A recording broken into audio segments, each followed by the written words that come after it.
I rise in support of H.R. 3819, which extends federal surface transportation programs through November 20th of 2015.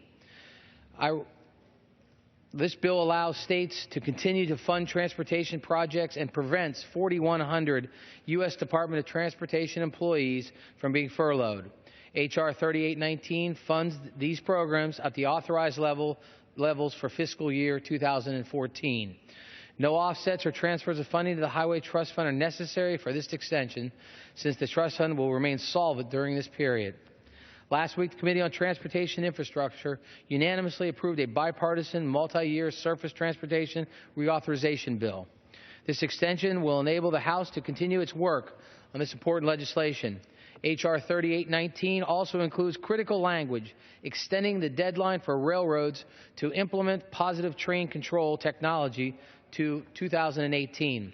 We've known for some time that railroads simply cannot meet the congressionally mandated positive train control, or PTC, deadline of December 31st, 2015.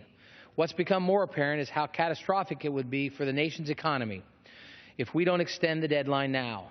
Without an extension, railroads will stop shipping important chemicals critical to the manufacturing, agricultural, clean drinking water, and other industrial activities.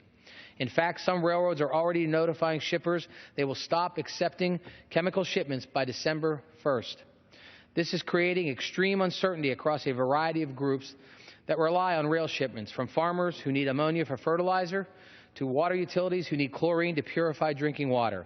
Some industrial companies have already begun the planning process for shutting down plants because they cannot operate without chemicals delivered by rail. One chemical company in New Hampshire that said its railroad will stop picking up chlorine on November 13th. This company is the only supplier of chlorine to the entire six-state New England region for drinking water and wastewater treatment. Therefore, after November 13th, New England could very well be without chlorine for clean water.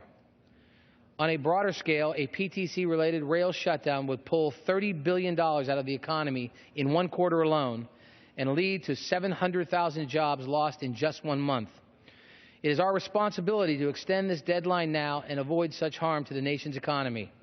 This language is based on a bipartisan, bicameral work over the last several weeks and would ensure that railroads implement positive train control as quickly as possible.